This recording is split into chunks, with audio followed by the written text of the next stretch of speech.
As a psychotherapist, one of the first things a client usually asks me is, how long is this going to take?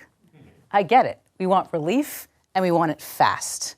From a recent breakup, postpartum anxiety, or like me, the humiliation of sitting next to your gastroenterologist at a dinner party the day after your colonoscopy. Yep, that really happened. Most people assume that therapy is going to take a really long time, especially if it's related to a significant trauma. And it probably will if all we do is talk about it, because trauma is stored in the body. And it affects everything in our lives. Our ability to feel safe in the world, to process emotions, and to have meaningful relationships. So if we focus on the body and the mind together, long-lasting, meaningful change will occur. I witness and experience it every day. I first realized that our bodies are the key to transformation and healing when I was in my 20s working with survivors of sexual assault. To say that they were traumatized is an understatement. Most had PTSD, including symptoms of flashbacks and nightmares, intense shame and guilt, and many used substances to cope. I spent hours talking to these women, and just when I thought they were getting better, they'd relapse or go back to an abusive partner. Now, I understand that's part of the process, I know that, but I really wanted something that was simpler and more effective.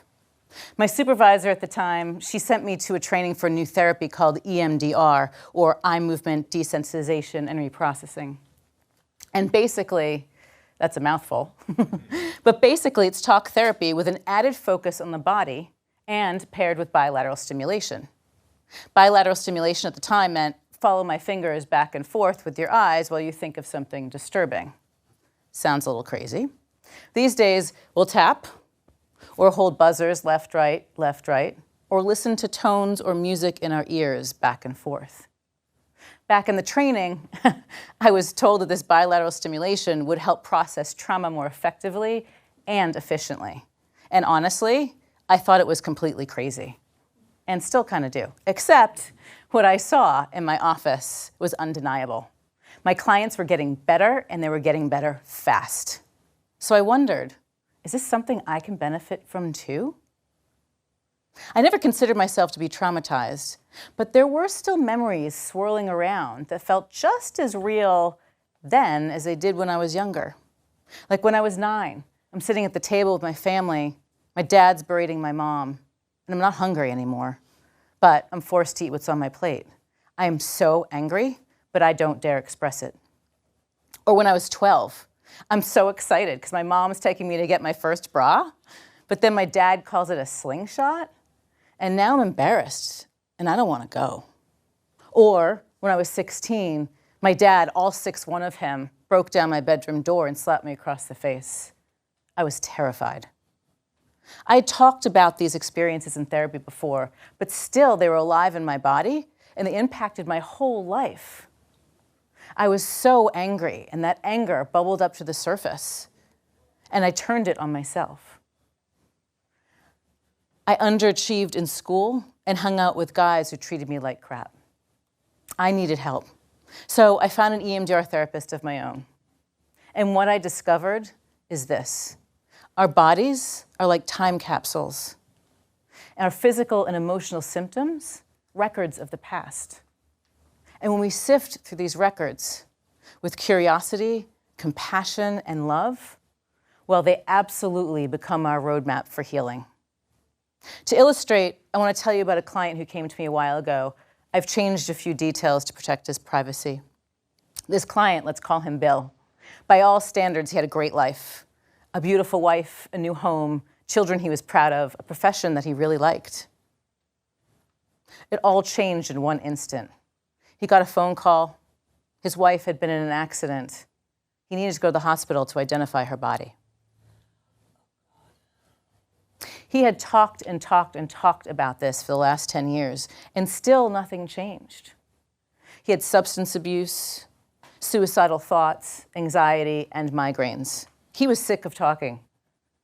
EMDR was his last resort.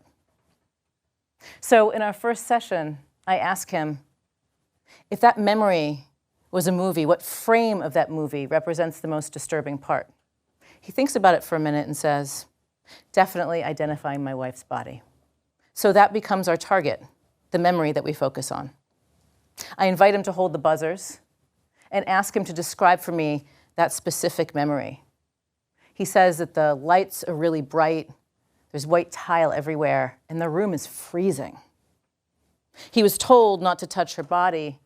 It's a crime scene. There's an investigation.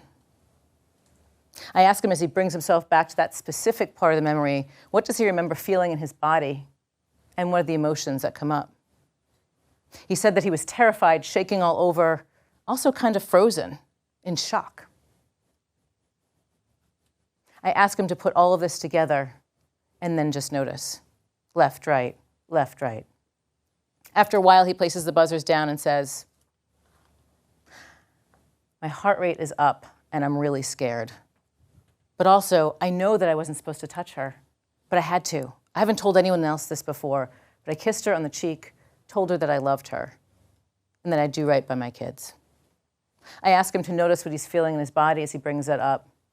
Left, right, left, right. His body knows the way. After a while, he places it down and says, the session goes on like that. After 4 sessions, just 4, that memory that had ruled his life for a decade was no longer alive in his body. Not only that, the most important, he was no longer using substances, no more migraines, anxiety, and no more substance use. Surprised? Yeah, sometimes I'm still surprised too, even though I witness transformation like this almost every day. It's no surprise then that EMDR is recommended by the American Psychological Association, the World Health Organization, the VA, and many others. And dozens of studies show that it's effective in reducing and eliminating symptoms of PTSD, depression, anxiety, phobias, and other issues. So what's really going on here? Well, the prevailing theory is this. The bilateral stimulation in EMDR acts like REM sleep. REM meaning rapid eye movement, the stage of sleep where we are literally moving our eyes back and forth. Not only that, we're consolidating memory and processing emotions. Sound familiar? And since trauma is not stored in the body like typical memory, but rather is more present and urgent, it's believed that the bilateral stimulation helps take this present and urgent material and store it rightfully in the past where it belongs. What I find most exciting, though, is that by tapping into one significant trauma, it has an impact on our entire lives. Like for one woman who came to me, she was frustrated with the lack of success in her business. And in the first session, I take a history, but nothing really stands out. So I start where it makes sense to start, with her frustration. As we sit down, I ask her to hold the buzzers and ask her what else she feels, if anything, when she thinks about her business. She says, oh, I'm scared, and I'm embarrassed, and I feel some shame. I ask her where she feels these in her body, and she says, my stomach a little bit, and definitely some tightness in my chest.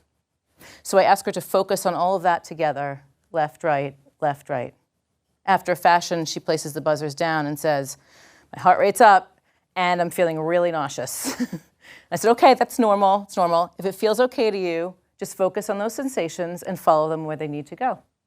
Takes the buzzers up again, left, right, places them down and says, a memory just popped up, an assault from an old boyfriend years ago. I thought I was kind of done with that. She seems confused, and it kind of is confusing because what does work frustration and an assault have to do with, have to do with one another? Well, here's the thing. The emotions that she was feeling during the assault and during her frustration with her business are the same exact emotions. Frustration, fear, embarrassment, and shame. And just like then, she feels powerless and shut down. So now for the next couple of sessions, we focus on the assault. And at first, she's kind of frozen. But then at one point, she places the buzzers down and she says, I just imagined I pushed him off of me and I ran out of the house. And in that moment, I can see the trauma literally unlocking from her body. She's sitting upright and confident. She has energy and she's animated. So in the next session, I ask her to bring up the assault again, and she really can't. Not that she doesn't remember it, she does, but it's no longer alive in her body. When she brings it up now, she feels powerful, And really, she knows that she has agency. A few months later, I get an email from her, and she says that she has a lot of clarity when it comes to her business. But more importantly, she feels like herself again. And she's more connected to herself and others than she's ever been. After 3 sessions, just 3, she's totally free.